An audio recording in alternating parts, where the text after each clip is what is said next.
Hello friends, मैं हूँ प्रीति and I hope आप मेरे वीडियोस को देख रहे होंगे। तो आज का हमारा टॉपिक है मैट्रिक्स। मैट्रिक्स को आज हम डिटेल में पढ़ेंगे। ठीक है, वैसे तो सबने पढ़ा हुआ है बट फिर भी हम थोड़ा सा रिवाइज कर लेते हैं।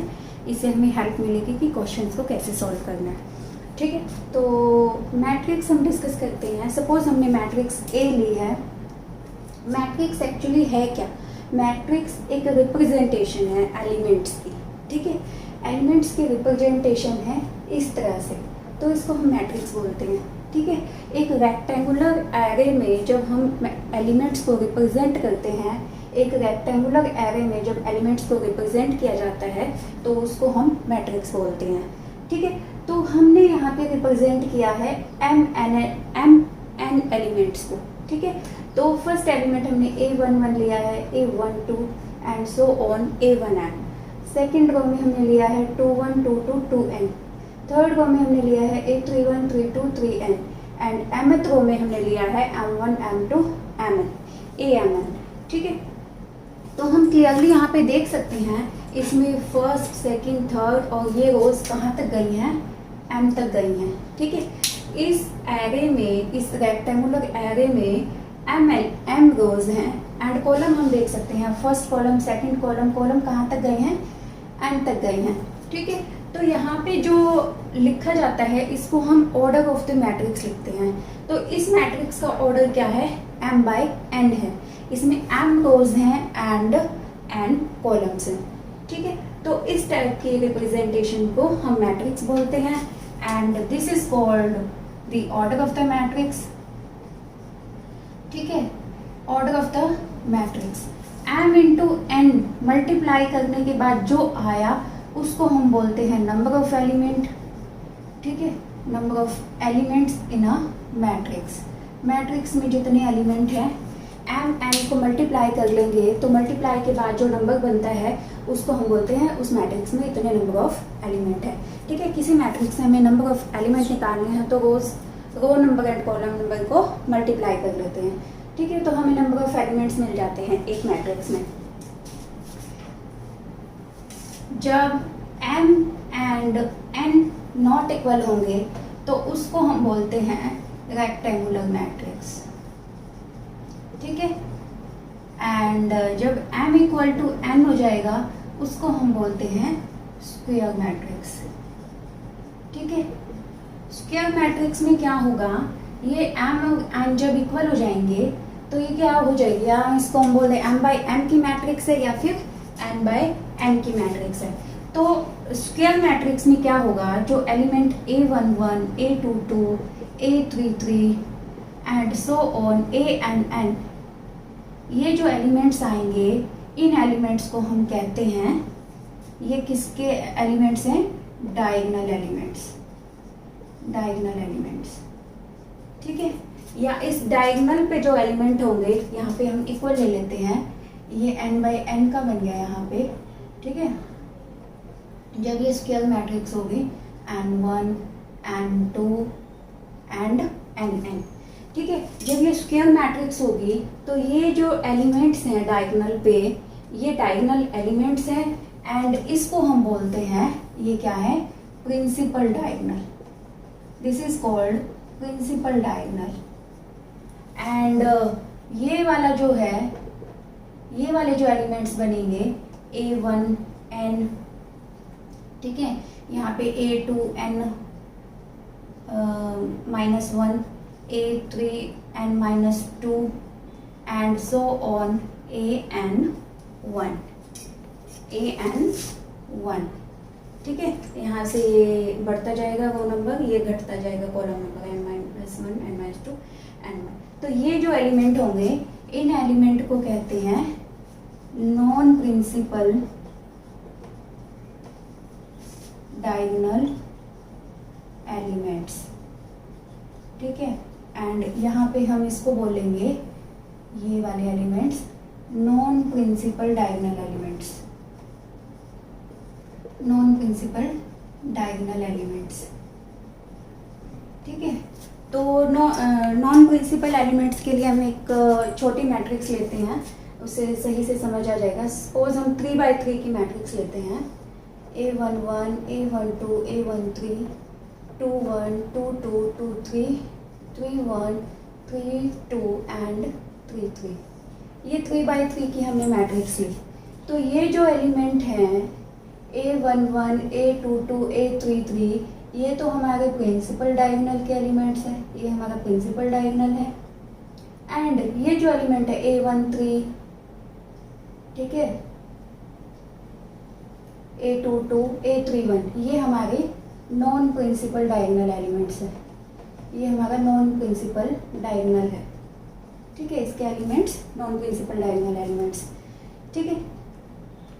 तो नॉन प्रिंसिपल में क्या खास बात है कि row number plus column number, यानी कि यहाँ पे देखा जाए 1 + 3, यहाँ पे देखा जाए 2 + 2 एंड यहाँ देखा जाए 3 + 1, तो इनका सम सेम है, ठीक है। तो नॉन प्रिंसिपल डायगोनल पे क्या होता है, नॉन प्रिंसिपल डायगोनल एलिमेंट्स के लिए क्या है हमारे पास, जो एलिमेंट है सपोज APQ एलिमेंट है, ARS एलिमेंट है, ये नॉन प्रिंसिपल डायगोनल एलिमेंट्स है सपोज, तो इनमें क्या होगा, P + Q = R + S हो गया। सपोज ये 2 एलिमेंट्स हैं, नॉन प्रिंसिपल डायगोनल के एलिमेंट है, ठीक है, जैसे यहाँ पे 3 एलिमेंट्स आए हैं, तो हमें कोई भी 2 एलिमेंट्स के लिए हम क्या बताना चाहते हैं कि नॉन प्रिंसिपल डायगोनल एलिमेंट्स का नेचर कैसा होता है। उनका नेचर ये होता है कि जो नॉन प्रिंसिपल डायगोनल पे एलिमेंट्स हैं उनका row number plus column number same आता है, ठीक है, यानी कि P + Q 1 3 4, 2 + 2 4, 3 + 1, तो नॉन प्रिंसिपल डायगोनल पे जितने भी एलिमेंट्स होंगे उनका row number plus column number equal आएगा सभी एलिमेंट्स का, ठीक है। तो ये नॉन प्रिंसिपल डायगोनल की बात हमने की एक से, ठीक है। तो हम देखते हैं कि नॉन प्रिंसिपल डायगोनल का क्या नेचर है।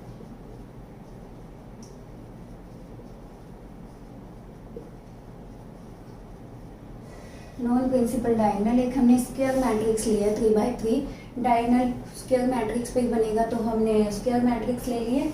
अब देखो यहाँ पे देखो नॉन प्रिंसिपल डायगोनल हमने लिया, ये लिया, ये लिया, यहाँ पे row number plus column number कितना है, 4 है, ये row number plus column number कितना है, 5 है, ठीक है, 2 + 3 3 + 2, यहाँ पे 6 है, यहाँ पे कितना है 1 + 2 2 + 1 3 है, एंड यहाँ पे कितना है 2 है, ठीक है।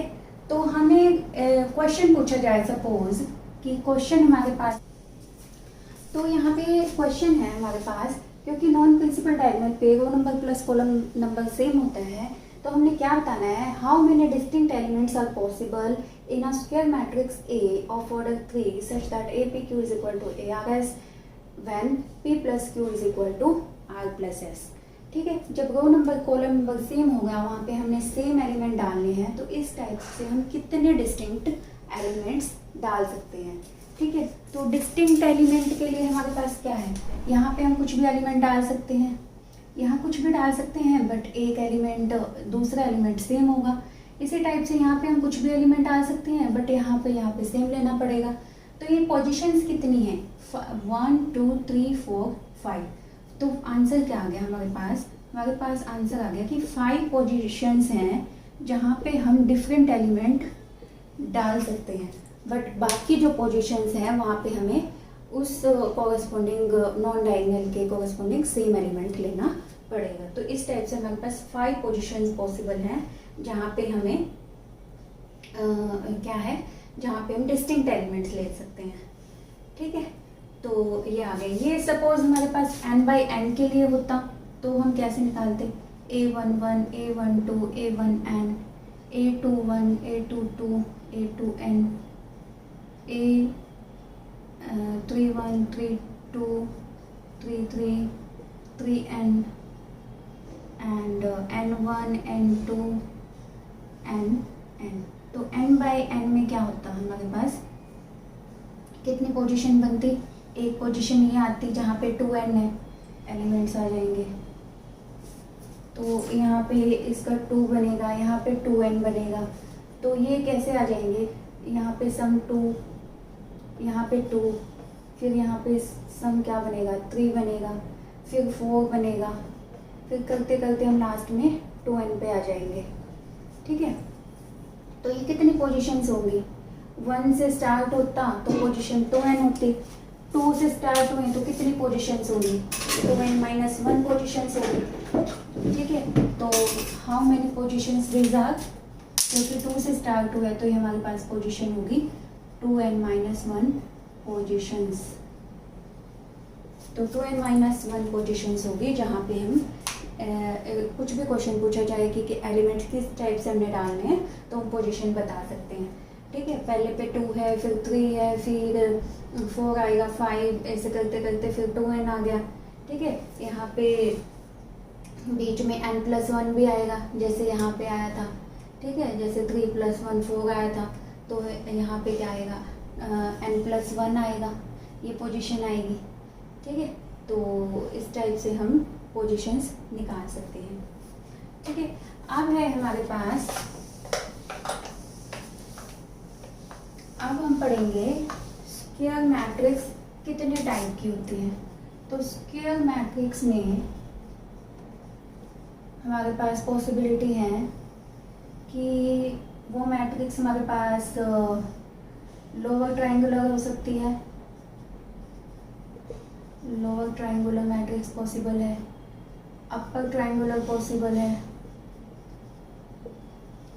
ठीक है, अच्छा, इनके अलावा हमारे पास फिर डायगोनल मैट्रिक्स पॉसिबल है, डायगोनल मैट्रिक्स।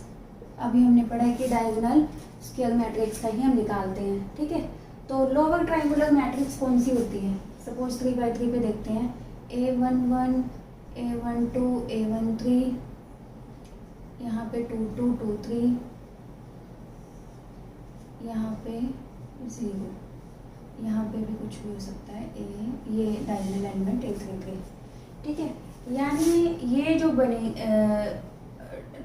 ये कौन सी मैट्रिक्स हमारी अपर ट्रायंगुलर मैट्रिक्स है। ठीक है, तो अपर ट्रायंगुलर मैट्रिक्स में अपर में एलिमेंट होंगे बट नीचे सभी एलिमेंट 0 होंगे। ठीक है, इसी टाइप से लोअर ट्रायंगुलर में, तो ये हमारी है upper triangular matrix.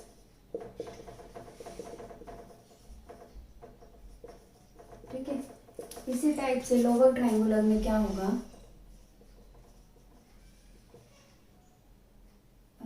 Lower triangular में लोअर के एलिमेंट्स होंगे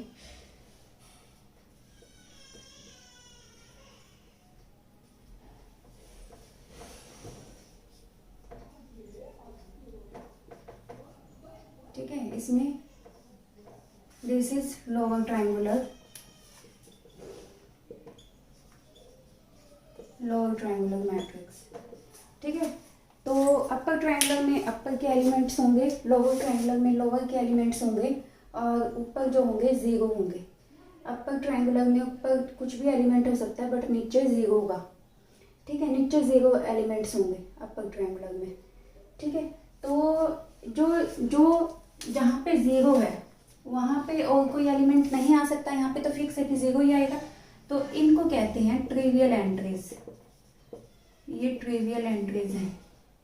ठीक है, एंड जहाँ पे एलिमेंट कुछ भी हो सकता है वो हमारे हैं non trivial entries, non trivial elements या नॉन ट्रिवियल एंट्रीज। ठीक है, इसी टाइप से यहाँ पे ये हमारी है नॉन ट्रिवियल एंट्रीज एंड ये हमारी हैं ट्रिवियल एंट्रीज। ट्रिवियल का मतलब है कि ये चेंज नहीं हो सकती।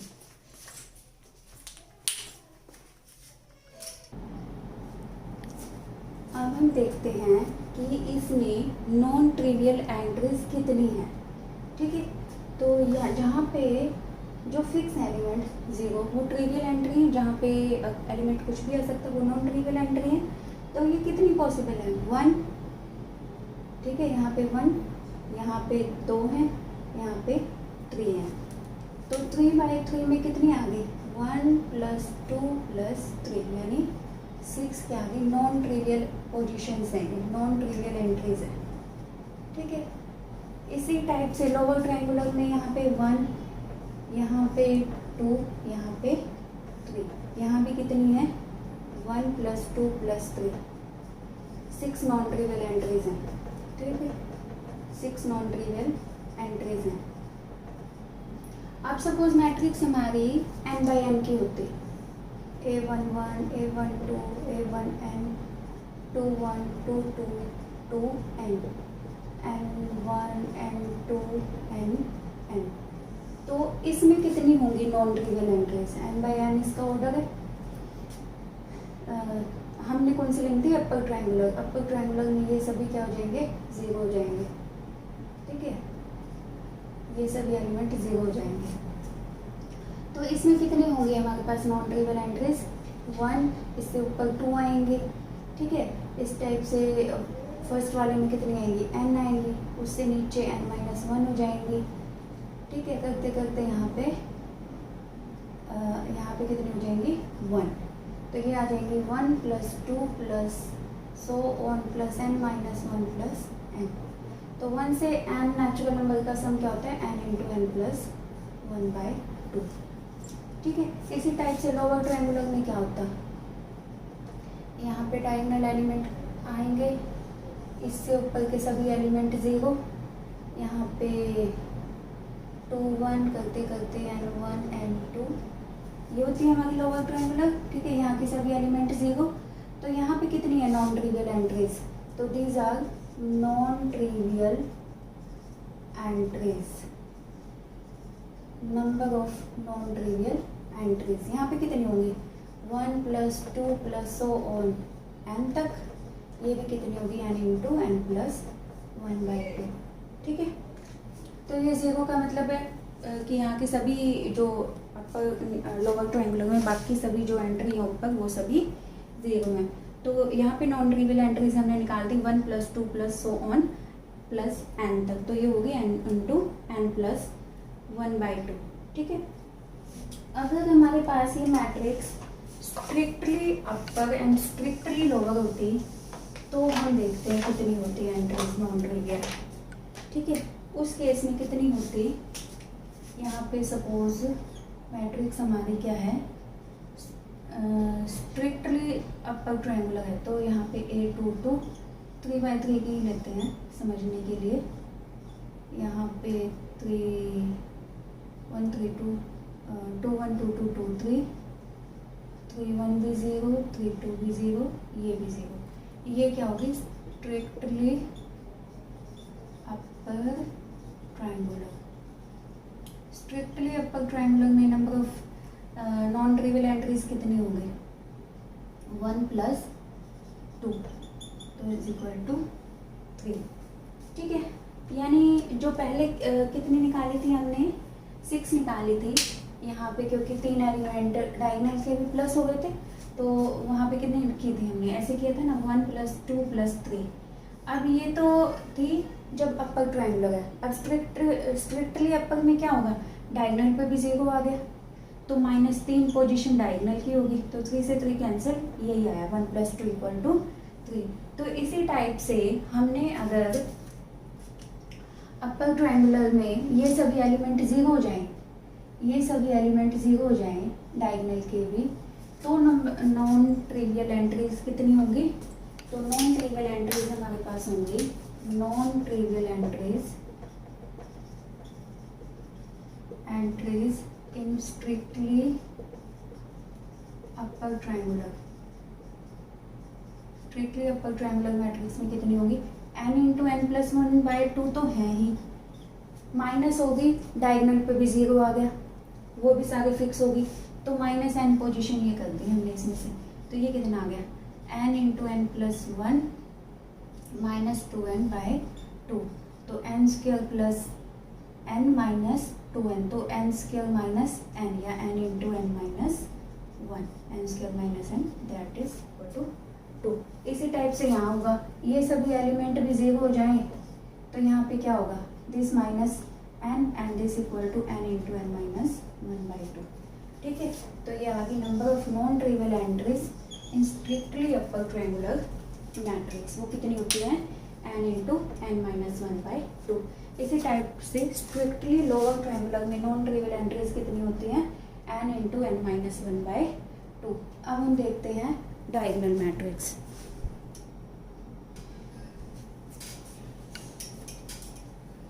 तो अब है हमारे पास डायगोनल मैट्रिक्स। डायगोनल मैट्रिक्स कौन सी होती है, जहाँ पे डायगोनल पे ही एलिमेंट्स होंगे, बाकी सभी एलिमेंट ज़ीरो होंगे। ठीक है, n बाई n के स्क्वायर मैट्रिक्स ले तो डायगोनल पे एलिमेंट कुछ भी हो सकते हैं बट बाकी सभी एलिमेंट ज़ीरो हैं। ठीक है, तो डायगोनल पे एलिमेंट ज़ीरो भी हो सकते हैं, नॉन ज़ीरो भी हो सकते हैं, कोई इशू नहीं है, बट बाकी सब जगह एलिमेंट फिक्स है कि वो ज़ीरो है, यहाँ पे कुछ भी हो सकते हैं। ठीक है, तो ये हम मैट्रिक्स सपोज ए है तो हम इसको रिप्रेजेंट करते हैं डायग या डायग ए, यानी कि डायग ए का मतलब है कि इसके डायगोनल पे कौन कौन से एलिमेंट हैं। ठीक है, तो ये इस टाइप से हम लिख सकते हैं। ठीक है, स्केलर मैट्रिक्स कौन सी होती है, स्केलर मैट्रिक्स होती है जब डायगोनल पे सभी एलिमेंट सेम हो जाते हैं। सपोज ए सभी एलिमेंट ए हो जाएं n बाई n के सपोज, तो हम कहेंगे स्केलर मैट्रिक्स है। ठीक है, ये स्केलर कुछ भी हो सकता है, ज़ीरो नॉन ज़ीरो कुछ भी हो सकता है, बट होगा सेम सब पे, तो बाकी सभी एंट्री ज़ीरो होंगे, तो ये हो गया स्केलर मैट्रिक्स। ठीक है, तो ये कितने होंगे, नंबर ऑफ यहाँ पे एलिमेंट्स कितने होंगे, n हो गए। ठीक है, क्योंकि n है 1 से लेके n तक, n एलिमेंट्स है यहाँ पे स्केलर मैट्रिक्स में, क्योंकि एक ही एलिमेंट है, बाकी सब तो उसके कॉरेस्पॉन्डिंग सेम हो जाएंगे। ठीक है, तो नंबर ऑफ एलिमेंट्स तो यहाँ पे n ही है, बट जिसमें से n माइनस 1 पोजिशन पे सेम एलिमेंट है।